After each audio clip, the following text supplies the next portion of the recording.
जय श्री कृष्णा।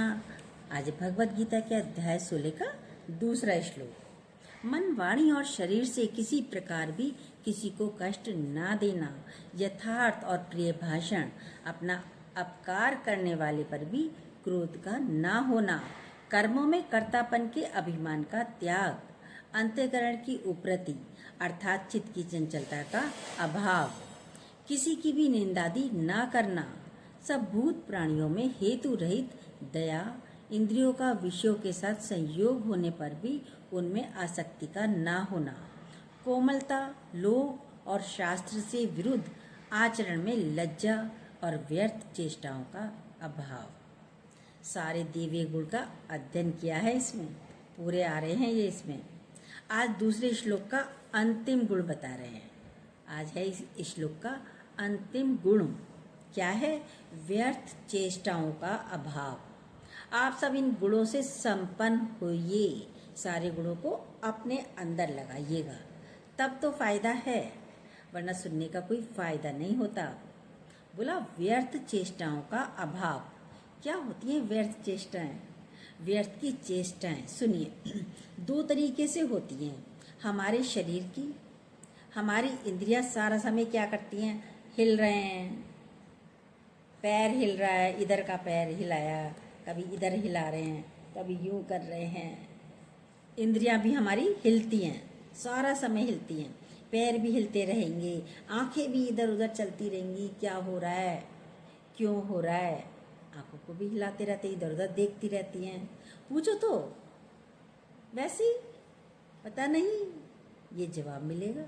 देखिए अपने आप को, हाथ को मोड़ते रहेंगे, कोई यही करता रहेगा, कोई उंगलियों को दबाते रहेंगे, चटकाते रहेंगे।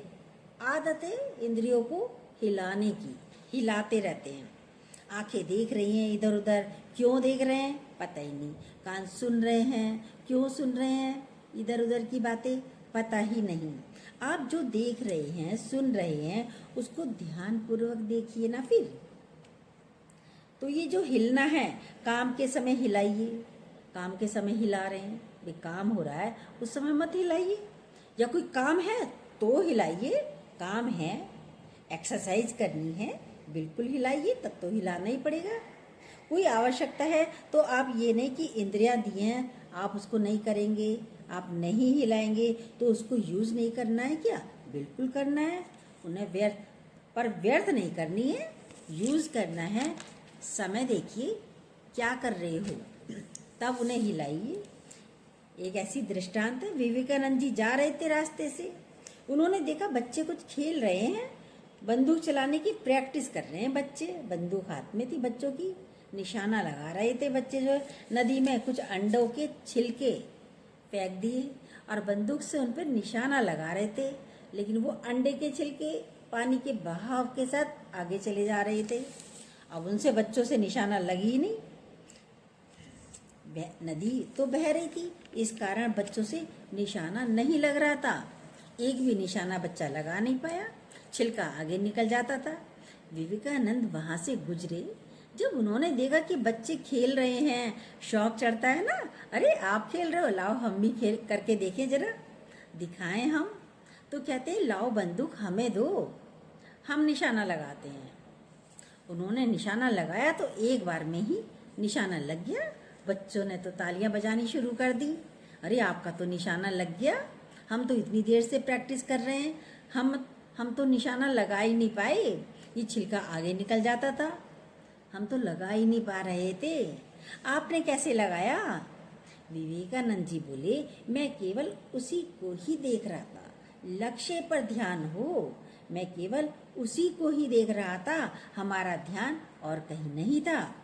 तो अंडे के छिलके पर निशाना लग गया। ये ध्यान की अवस्था होती है, ध्यान की अवस्था होती है, तो जीत हो जाती है, जीत जाएंगे, निशाना लग जाएगा। छोटी सी बात है, पर मतलब क्या है कि हमें अपना अभ्यास करना पड़ेगा। कोई भी आप काम करें, ध्यान पूर्वक कार्य होना चाहिए। जब द्रोणाचार्य अर्जुन को तीर चलाना सिखा रहे थे, तो उन्होंने पांचों भाइयों को ही बुलाया और एक लकड़ी की चिड़िया लेकर पेड़ पर टंगा दी और वो चिड़िया घूम रही थी, हिल रही थी ऐसी। और पांचों को बोला कि चिड़िया की आंख पर तीर लगाओ, निशाना लगाओ, आंख पर निशाना लगाओ। और वो घूम भी रही थी, चिड़िया घूम भी रही थी। सब कोशिश कर रहे थे, किसी का भी तीर नहीं लगा चिड़िया की आंख पर। केवल एक अर्जुन का तीर लगा। बचपन में सबने सुना है कि अर्जुन ने ही चिड़िया की आंख पर तीर मारा था। स्टोरी पढ़ी है ना आप सबने। सबसे पूछा द्रोणाचार्य ने, तुम्हारा निशाना क्यों चूका, तुम क्या देख रहे थे?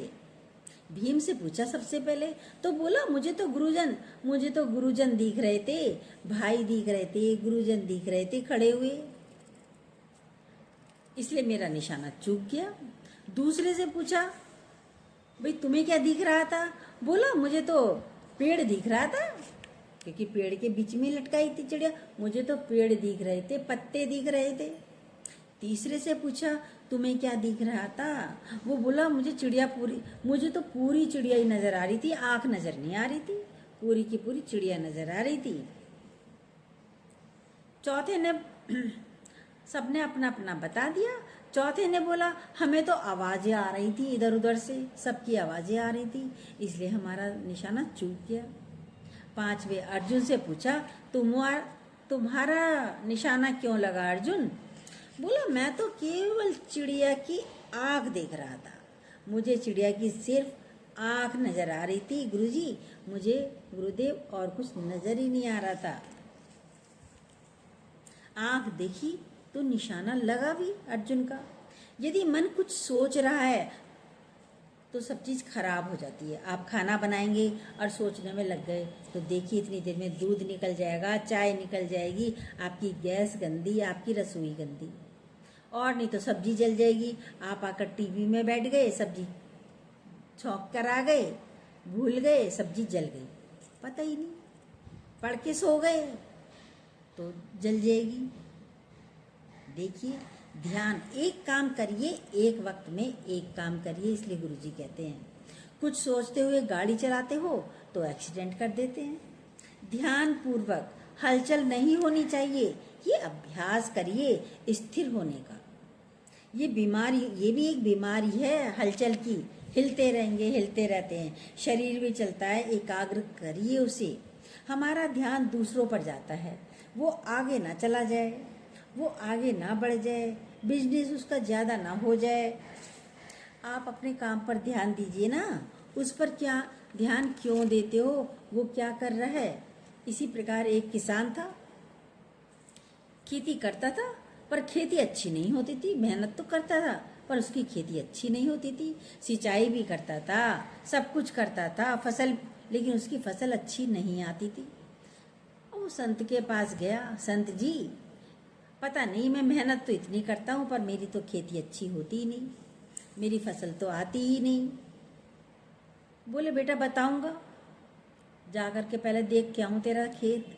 आए बेचारे, खेत देखा संत ने कि ये करता क्या है, देखा वो क्या करता था, सोचता रहे, मुंडे वहीं बैठ गया खेत पे ही, सोच रहा है, औरों को देख रहा है, ये पानी डाल रहा है, इसकी देखो कितनी खेती है, बैठा बैठा औरों को देख रहा है।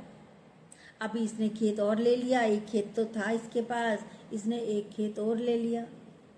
दूसरे को देख रहा है, अरे इसके पास तो पहले ही बैल थे, इसने और बैल खरीद लिए, अब तो इसकी अच्छी खेती होएगी, अच्छी फसल होएगी।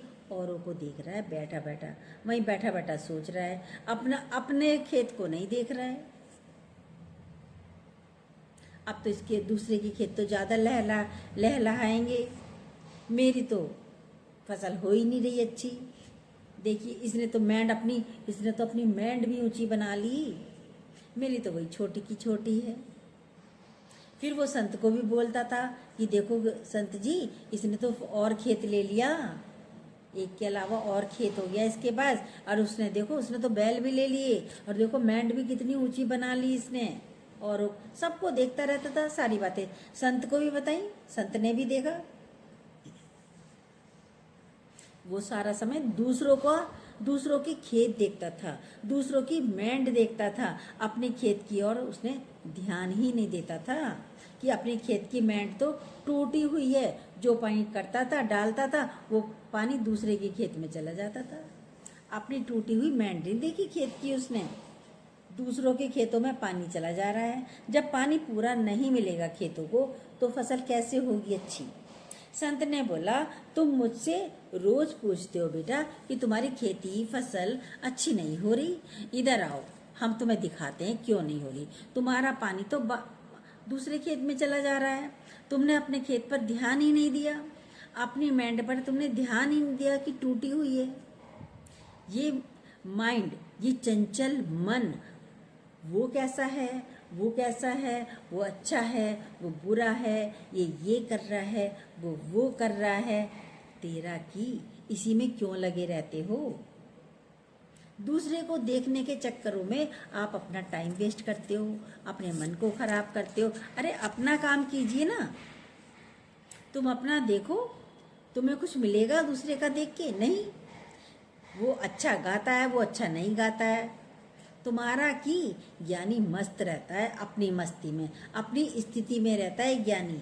आपका अपना नुकसान होता है दूसरों को देखने से, किसी और का नहीं। औरों को देख के आप टाइम वेस्ट कर रहे हो। इतना टाइम अपने खेत में लगाता तो फसल कहाँ की कहाँ होती।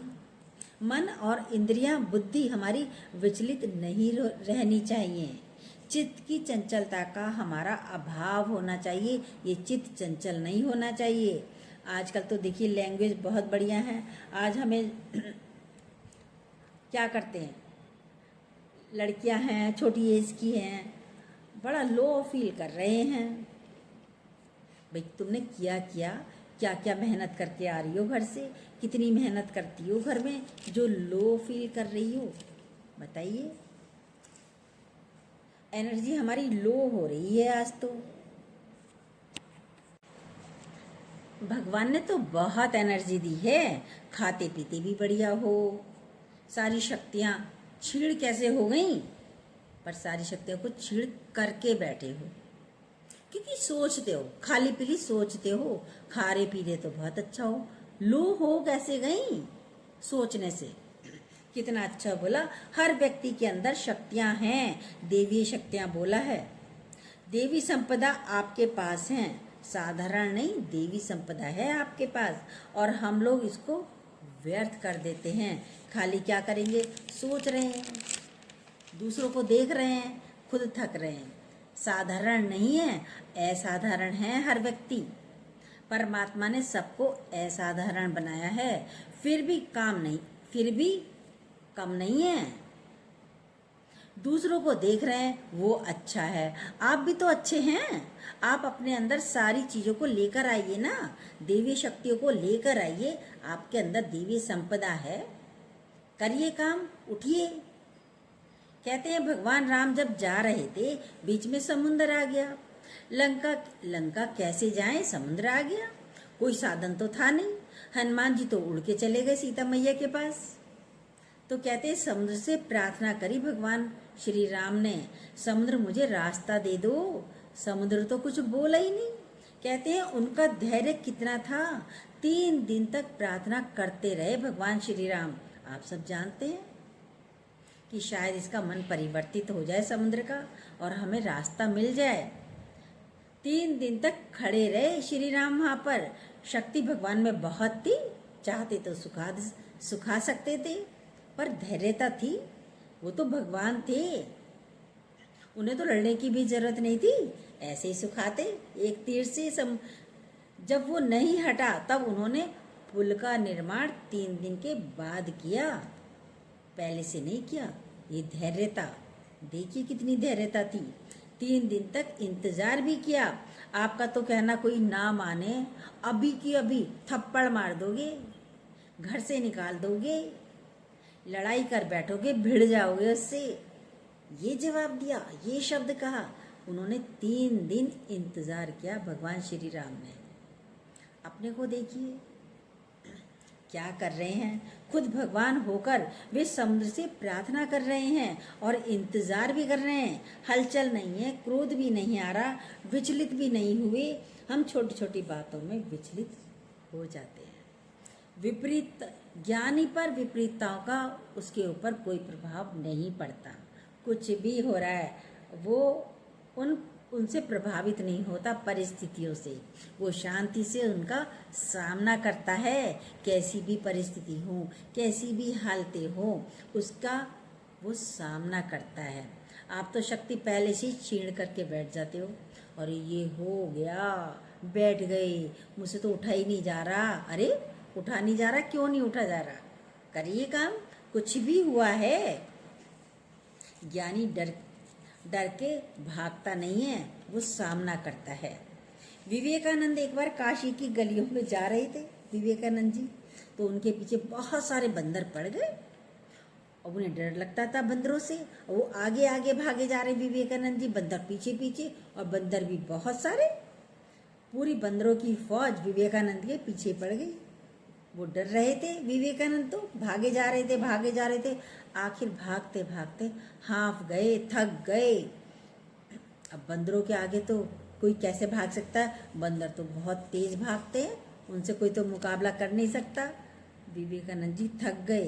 कहते हैं वहीं पर एक गली में एक बुजुर्ग व्यक्ति था, गली में वहीं खड़ा था अपने घर के दरवाजे पे। उस बुजुर्ग व्यक्ति ने जब उन्हें देखा दौड़ते हुए, भागते हुए, हाँफते हुए, तो उसको बोला, युवक रुको रुको। उसने कहा, विवेकानंद जी ने कहा, रुकूंगा तो ये बंदर मेरे को काट लेंगे। बोला रुक जाओ। बोला देख नहीं रहे हो मेरे पीछे बंदर पड़े हैं? लेकिन वो कह रहे थे कि तुम डर के भागोगे तो और तुम्हारे पीछे भागेंगे ये बंदर। कहता है मुड़ो और इनका सामना करो, बंदरों का। मुड़ो, रुको, मुड़ो और इन बंदरों का सामना करो। कहते हैं ये हमें कहते हैं विवेकानंद जी, ये हमें काटेंगे। बोले कह रहा हूं ना, सामना करो, बुजुर्ग ने कहा। तो वो रुक गए बुजुर्ग की बात सुनकर। कहना माना उन्होंने। कोई वृद्ध व्यक्ति कह रहा है तो कुछ तो बात है, रुके तो कोई मतलब तो होगा इनका। कहते हैं जैसे ही विवेकानंद ने देखा बंदरों को, तो बिल्कुल सारे बंदर वापस हो गए। तुरंत उन्होंने सामना किया, डट के खड़े हो गए। ऐसी परिस्थितियां कैसी भी हों, बंदर के सामने बंदर के समान ही होती हैं। वो हमारे को दौड़ाती हैं, परिस्थितियां दौड़ाती हैं, भगाती हैं, हमें डराती हैं। हम हाफ जाते हैं, थक जाते हैं। हम तो अपनी हालतों से थक गए। फिर ये कहते हैं हम तो बड़े थक गए अपनी हालतों से, परिस्थितियों से। बोला सामना करो स्थिरता से, इनका सामना करो। आई हैं चली जाएंगी, डरना भी क्या। परिस्थितियां हैं बंदरों की तरह, आई हैं चली जाएंगी। जब देखा तो सब परिस्थितियां, हालतें वापस हो गई। आप आराम से उसका सामना कर पाएं, जीवन आनंदमय हो जाता है। जब आप एकाग्र होंगे तो आपके अंदर अहंकार भी नहीं आता है। जो शांत व्यक्ति है ना, वो अपने में किसका अहंकार करेगा? जो शांत व्यक्ति है वो अहंकार किसका करेगा? जब उसका ध्यान ही नहीं जा रहा, जो है वो अपने में स्थित है, कोई अहंकार नहीं। अहंकार मतलब शून्यता। सबसे पहले आसन स्थिर कीजिए, अहंकार मत कीजिए, शून्यता में आइए और सबसे पहले अपना आसन स्थिर कीजिए।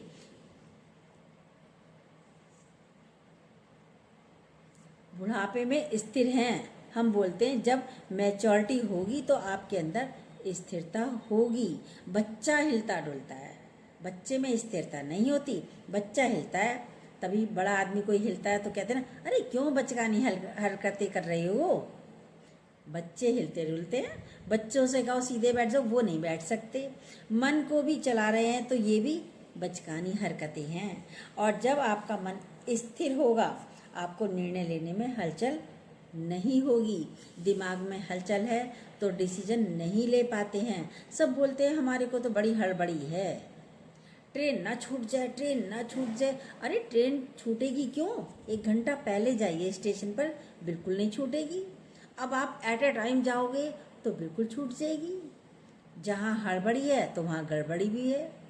लास्ट मोमेंट पर काम करना शुरू करेंगे तो हड़बड़ी होगी, पता नहीं होगा नहीं होगा, पता नहीं होगा नहीं होगा। पहले से काम लेकर चलिए ना, समय से पहले चलिए तो हर काम बहुत अच्छा होता है। जब हम हड़बड़ में होते हैं तो गड़बड़ जरूर करते हैं। जीवन को कहीं तो रोकने का अभ्यास कीजिए। किया है? नहीं किया है तो गुरु की वाणी सुनते सुनते अभ्यास कीजिए, रुकना शुरू भी हो जाएगा। कितना अच्छा बोला, व्यर्थ शब्द जोड़ा चेष्टाओं का अभाव। जितने भी इंद्रियां दी हैं व्यर्थ खा रहे हैं, व्यर्थ बोल रहे हैं। देखिए ये देवी गुणियों में नहीं आता, हम व्यर्थ खाए जा रहे हैं, खाए जा रहे हैं, अच्छा लगा तो खाए जा रहे हैं, बोले जा रहे हैं। अरे दूसरे को भी तो बोलने का मौका दीजिए। नहीं तो ये देवी गुण में नहीं आएगा, फिर आप आसुरी संपदा में आ जाएंगे। आप यदि ये कर रहे हैं तो आसुरी में आ जाएंगे।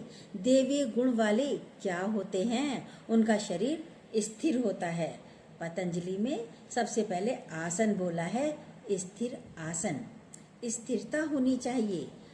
अचला शब्द आया है इसमें, अचला शब्द लिखा था, मतलब जिसमें चंचलता नहीं हो। यदि हम हिल रहे हैं, डुल रहे हैं तो हम चंचल हैं। अभी शरीर भी हिल रहा है। दूसरा फिर हमारा मन, हमारे विचार सारा समय सोचे जा रहे हैं, सोचे जा रहे हैं। क्यों सोचे जा रहे हो? देखिए अपने आप को। व्यर्थ, आपके सोचने से कुछ होगा? समस्या है नहीं। अब क्या होगा? अब मुझे खाने में क्या बनाना है? अच्छा सोचने से खाना बन जाएगा? उठिए, चलिए, जाइए रसोई में, देखिए क्या क्या सब्जियां हैं, क्या दालें हैं, तुरंत बनता चला जाएगा। जरा सी देर नहीं लगती। सोचने में टाइम वेस्ट, मन अपना पता नहीं क्यों सोच जाते हो। बीमारी को पाल रखा है। सोचने से कुछ होता है नहीं, बेवजह दिमाग चलाएंगे, फिर कहते हैं हम थक गए। किसी ने एक शब्द बोला होगा पर आपने 10 बार बोल दिया, मुझे ये शब्द बोला, मुझे बेवकूफ़ कह दिया, मुझे पागल कह दिया। अरे वो तो एक बार कह के चुप हो गया। आपने अपने को 10 बार बोल दिया, फ़ोन पे बता दिया अपनी मम्मी को, मौसी को, बहन को, जीजा को, बच्चों को, मुझे आज ये शब्द बोला। आपने स्वयं को 10 बार बोल दिया। देखिए अंदर मन में, बाहर से भले बोले ना बोले, मन यदि बाहर से यदि आपने नहीं भी बोला पर अंदर मन में तो चल रहा है, मुझे बेवकूफ़ बोला, मुझे पागल बोला, क्या फ़ायदा? उसने मेरे को बेवकूफ़ बोला, लग जाएगी बस एक, उसको चिपका के बैठ जाते हैं। आपने अपने मन से अपने आप को कितनी बार बोल दिया। देख रहा है फिर भी वो सोच रहा है, वो ये क्यों कर रहा है, ये ऐसा क्यों कर रहा है। देख रहे हैं वो ये ऐसा क्यों कर रहा है, उसे ऐसा नहीं करना चाहिए था। अरे वो जो कर रहा है करने दो, आप शांत बैठो, आप अपने कामों को करिए ना। उसको ये नहीं करना चाहिए। सोचने से क्या फ़ायदा है? संसार में ये सब तो संसार में सब बोलते रहेंगे, बोल रहे हैं, बोलते रहेंगे। कौआ काऊ काऊ क्यों कर रहा है, बिल्ली म्याऊं म्याऊं क्यों कर रही है, कोयल कुकू क्यों कर रही है, शेर क्यों दहाड़ता है, कुत्ता क्यों भौं भौं करता है। अरे उसका स्वभाव है, वो तो ऐसे ही चलेंगे, ऐसे ही बोलेंगे। हम क्यों सोचें? उसको बदल भी नहीं सकते हम, उसकी बोली को भी नहीं बदल सकते, उसको भी नहीं बदल सकते। व्यर्थ चेष्टा बोला है। आसुरी संपदा में आ जाओगे आप। व्यक्ति जो सोचता है वो बोलता भी है, जो अंदर सोच रहा है तो उसके मुख पर भी आ जाएगा, वो बोलेगा भी। कोई क्या भी कर रहा है, तेरा की, उसने ये पहना, उसने ये नहीं पहना। अरे उसने पहना है, उसके कपड़े हैं, उसका मन है, उसका स्वभाव है, उसे जो अच्छा लगता है वो करे। तुम उसके प्रति क्यों बोलते हो? ये है सब आसुरी संपदा में आ जाओगे यदि आप बोलोगे। आपने व्यर्थ देखा क्या? उसने बोला कि उसने बोला आपसे कि मुझे देखो, उसने कुछ भी पहना है, उसने तो नहीं बोला ना आप मुझे देखो। आप व्यर्थ देख रहे हो। क्यों व्यर्थ देख रहे हो? आप बोलोगे तुम ये कर रहे हो, तुम ये कर रहे हो। उसने बोला कि तुम हमें संवारो। अरे तुम तो अच्छे ही नहीं लग रहे, आज तो आपने बाल अच्छे नहीं बाए। अरे उसने तो नहीं कहा आप हमें देखो, संवारो, हम कैसे लग रहे हैं। आप किनारे हो जाइए ना। आसुरी संपदा है ये सब, आपस में लड़ते रहते हैं। फिर बोलेंगे तो उधर से भी बोलेंगे कोई ना कोई, फिर लड़ाई शुरू हो जाती है। आप व्यर्थ सोचेंगे, आपकी कोई भी चेष्टा व्यर्थ है। देखिए अपनी अपनी क्या क्या चेष्टाएं करते हैं आप। किसी को दुख तो नहीं दे रहे, अपनी बातों से अपनी किसी को दुख तो नहीं दे रहे। समय नापतोल सारा समय क्या करते हैं, इसलिए शरीर मन और बुद्धि में सारा समय नापतोल चलती रहती है। इतना है उतना है, इतना है उतना है, ये किया वो नहीं किया, ये नापतोल है। ऐसा होना चाहिए, ऐसा नहीं होना चाहिए, क्यों चला रहे हो इस बुद्धि को। हमारी मम्मी सिलाई करती थी तो बच्चे व्यर्थ मशीन चलाते हैं, तो मम्मियाँ तो सभी कहती हैं, हम लोग भी अपने बच्चों से अरे मशीन नहीं चलाओ भाई, सही सुई टूट जाएगी, तुम्हारी उंगली आ जाएगी। बच्चों को तो रोकना पड़ता है। बुद्धि को भी नहीं चलाइए, उसको रोकने का प्रयास करिए। हमारा शरीर भी स्थिर हो, हमारा मन भी स्थिर हो, हमारी बुद्धि भी स्थिर हो। ज्ञानी स्थिर चित्त वाला होता है। ज्ञानी कौन, जो स्थिर चित्त वाला होता है, इसलिए वो किसी की बातों में आता नहीं। जो भी कुछ हो रहा है वो बाहर हो रहा है, मैं अंदर से शांत हूँ। आप लोग अपने को व्यर्थ में उलझाते रहते हो। बेटा ये कर रहा है, बेटी ये कर रही है, पति ये कर रहा है, दोस्त ये कर रहा है, हम सोचेंगे नहीं तो हम उलझेंगे भी नहीं। ये व्यर्थ की उलझने हम अपने चारों तरफ क्रिएट करते रहते हैं। तो ज्ञानी क्या होता है, स्थिर चित्त बैठा है। ज्ञानी स्थिर चित्त वाला होता है, तब सब काम अच्छा ही होता है, उसके सारे काम अच्छे होते हैं। बच्चों को तो बोलते हैं शांत स्थिर होकर पढ़ो। अरे शांत हो जाओ, स्थिर हो जाओ, तब पढ़ो। हम क्या करते हैं, देखिए अपने आप को स्वयं की चेकिंग करिए। हम क्या करते हैं, कितना बोलते हैं, कितना हिलते डुलते हैं। देखिए अपने में स्थिरता लाइए। कोई कुछ भी कर रहा है उसमें हमें नहीं जाना। हमारे अंदर देवी गुण होने चाहिए, आने चाहिए। जय श्री कृष्णा। जो न्यू हो प्लीज़ सब्सक्राइब कीजिएगा, बेल को दोबारा प्रेस जरूर कीजिएगा, अपने लाइक कमेंट जरूर दीजिएगा।